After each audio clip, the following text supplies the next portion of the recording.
60,000 years ago, a man died in a cave in what is now Iraq. He was between 40 and 50 years old. For his time, that was extraordinary. His face carried the mark of a blow that had blinded one eye. His right arm had been amputated or had atrophied to the point of uselessness, probably since childhood. He walked with a limp. His teeth were worn to the roots from years of labor. By the pure logic of survival in a world without hospitals, without medicine, without mercy, he should never have reached that age. But he did, because someone took care of him. For years, possibly decades, other members of his group hunted for him, protected him, brought food to his mouth, not because they were obligated, because he mattered.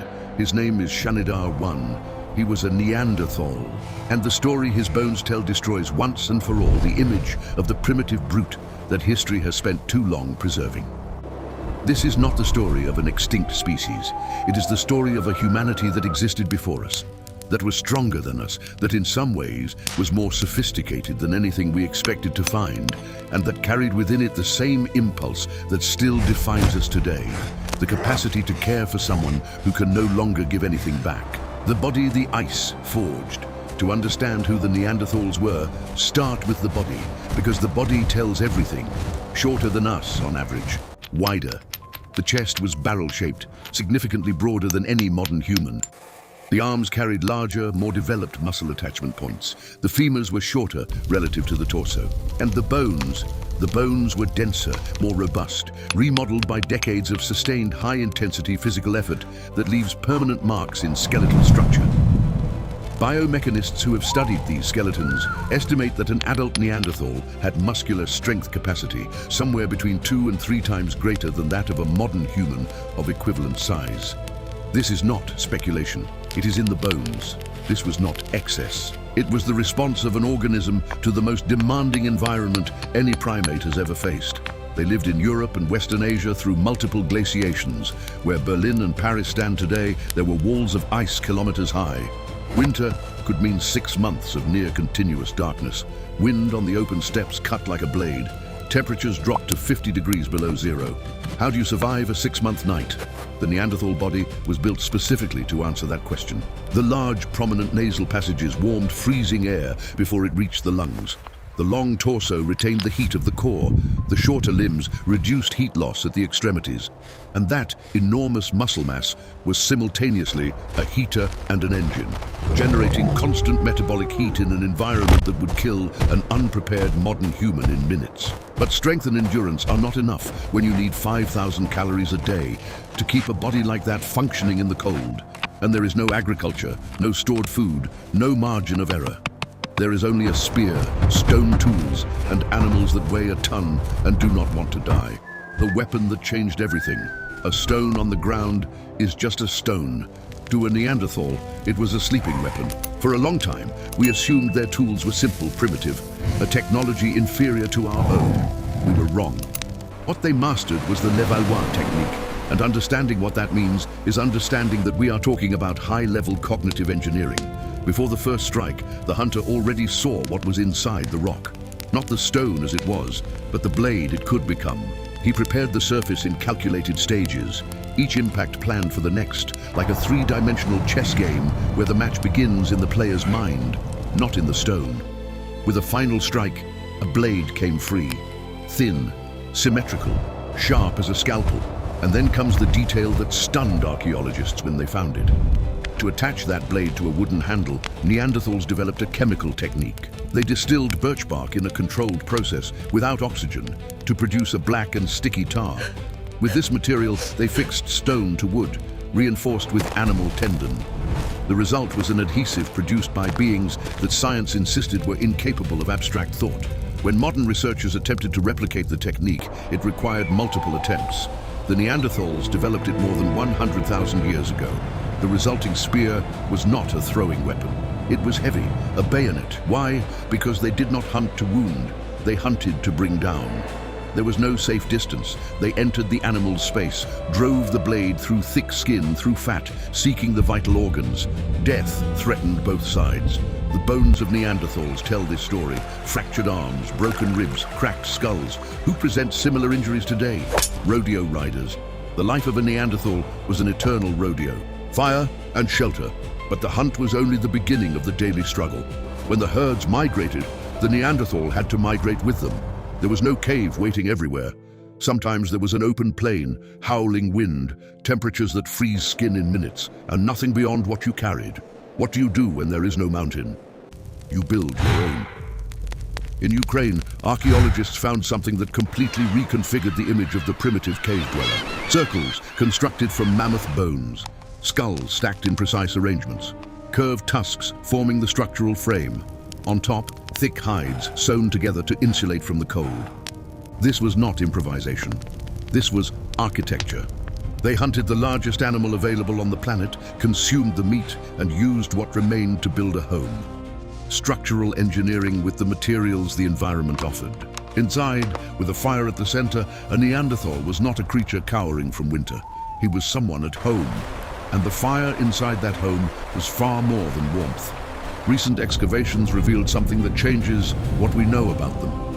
Neanderthals sought specific minerals, including materials that lower the ignition point of wood. They understood the properties of the rocks they used to make fire. They did not wait for lightning. They chose the right stones, the right combinations. They were practical geologists, and the fire they produced changed the equation of time. While other primates slept when the sun fell, Neanderthals gained 4 or 5 extra hours of life each day. Hours to repair tools, hours to look each other in the eyes, to build the bonds that kept them sane in the white isolation, to soften the hides that kept them alive.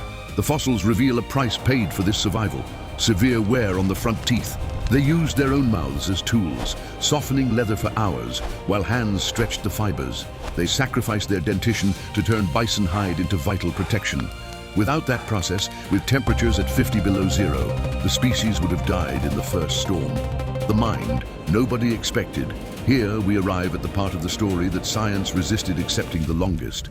The Neanderthal brain was larger than ours, on average between 1,500 and 1,140 cubic centimeters, compared to roughly 1 to 350 for modern humans.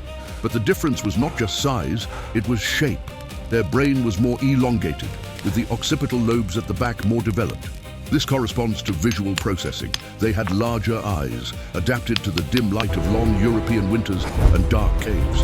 They saw the world with a clarity we may not be able to fully imagine. They were creatures of the here and now. Total attention, absolute perception of the immediate environment. Our brain is more rounded, with relatively larger frontal and parietal lobes. This favors abstraction, long-term planning, complex language, different systems, not one superior to the other, optimized for different worlds. But they were not cognitively simple, and the most recent evidence is deeply unsettling. In Spain, at the caves of Ardales and the Cueva de los Aviones, perforated shells pigmented with red and yellow ochre were found dating to at least 115,000 years ago. At that time, Homo sapiens was still in Africa. The only humans in Europe were Neanderthals. Perforated shells are jewelry, personal adornments, objects that serve to communicate who you are. They wore jewelry 115,000 years ago. In Croatia, at Krapina, perforated eagle talons were found at a site approximately 130,000 years old. Marking and perforating the talons of the most powerful bird in the sky requires considerable effort for something with no nutritional value whatsoever. The only value is symbolic. They thought symbolically. And there was language. Neanderthals possessed the same version of the FOXP2 gene as modern humans, the gene directly linked to the capacity for producing speech. This does not prove they spoke exactly as we do, but it makes the idea of their being completely silent absurd. That they hunted mammoths in silence and built bone houses without a single word. What they said to each other around the fire, we will never know. But they said something. Shanidar. Let us return to the man with whom we began. Shanidar 1. The man of 40, 50 years, blind in one eye, one arm amputated, knee and ankle deformed, teeth worn to the roots. By the pure logic of survival, he was a burden. He consumed resources without providing return. In a world with no caloric margin for error, where every group member needed to contribute, he should have been abandoned. He was not. Someone hunted for him for years, probably decades. Someone protected him from predators at night. Someone brought food to him. Someone made repeated decisions over time that this man's life was worth the cost. Why? There is a practical possibility he transmitted knowledge. That may be true. But there is another possibility, less utilitarian, more unsettling. Perhaps they loved him, not in an abstract sense, in the concrete sense that his presence mattered to them, that his absence would have been a real, felt loss, something that changed the group in ways that could not be measured in calories. This is not sentimental speculation, it is what the behavior demonstrates. In any evolutionary cost-benefit analysis, keeping Shanidar 1 alive was a mistake. They made that mistake deliberately, repeatedly, for decades. Neanderthals also buried their dead, at multiple sites, bodies deliberately positioned in graves, sometimes with objects placed alongside them. There are traces of pollen in some burials. It may have been chance, it may have been a final gesture of farewell. The distinction between a body discarded and a body placed with care presupposes one thing, that this person mattered. Compassion did not begin with cities. It began much earlier, in a cave in Iraq around a fire, among beings that science took far too long to recognize as our equals. The encounter. Between 50 and 60,000 years ago, something new appeared on the horizon of Europe. It was not a monster. It had no claws, it walked on two legs, it wore hides, it carried spears, but something was different. Taller, leaner, flatter face, vertical forehead. It moved with a strange lightness, spending less energy with each step. It was us, Homo sapiens, arriving from Africa. For a long time, the story we told about this encounter was simple. A war of extermination. Superior humans invading Europe and eliminating the Neanderthals in bloody battles. The evidence tells a different story. There are no signs of great battles, no field of bones pierced by sapien spears, no proof of total war. What there is something more gradual, more complex, and in the end, more tragic. We brought atlatls that allowed attacking from a distance, bone needles for fitted clothing, larger communication networks. We were more numerous, we reproduced faster, and we were invaders. We did not need to kill Neanderthals to defeat them. We only needed to occupy their space. Every herd taken by sapiens was food gone for them. Every shelter occupied pushed Neanderthals to higher ground, colder, more hostile. It was a silent competition, a slow suffocation. But not everything was conflict. There were encounters, exchanges of glances at the edge of rivers, in some moments touch. We know this with certainty. Neanderthals and sapiens interbreeded. Children were born, and part of them lives in you today. If you do not have exclusively African ancestry, between 1 and 4% of your DNA came from Neanderthals, not from a single encounter, but from multiple meetings across millennia. The Neanderthal DNA we carry is concentrated in specific regions of the genome. Immune system genes that helped us survive outside Africa, cold response genes, fat metabolism, adaptations to the European climate that our African ancestors did not have, and that Neanderthals had been refining for ages. They were not only defeated, they were in part absorbed. The end. Approximately 40,000 years ago, the last Neanderthal died.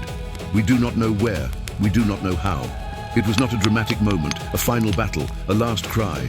It was silence. A species that had existed for more than 300,000 years, faded gradually, diluted, reduced to ever smaller groups with ever more compromised genetic diversity from inbreeding forced by isolation. The climate changed. The environment that had created them transformed. The margin of error, which had always been small, disappeared, and a competitor spreading too fast occupied every inch of remaining space. They were not made extinct by inferiority. They were made extinct by the convergence of forces that left no exit. What remains? Every non-African human carries between 1 and 4% of active Neanderthal DNA in their genome. Not fossil inheritance, inert. Some of these genes influence how your immune system responds to pathogens, how your body stores fat in cold conditions, how you respond to light and darkness. Parts of your biology were written by beings who died 40,000 years ago. And beyond genetics, what they left is harder to measure. Proof that compassion, care, language, symbolic thought, art did not emerge from nowhere with Homo sapiens, that they had deeper roots, in beings that textbooks called primitive for far too long. Shanidar 1 is at the National Museum of Natural History in Washington. His bones are there, carrying all the marks of a long life that should never have been possible. If you ever stand before him, look at the amputated arm, the deformed knee, the teeth worn to the roots, and think about whoever stayed beside him, because that person, that capacity to stay beside someone who can no longer give anything back, that is the most human thing there is. And it did not begin with us. It began with them.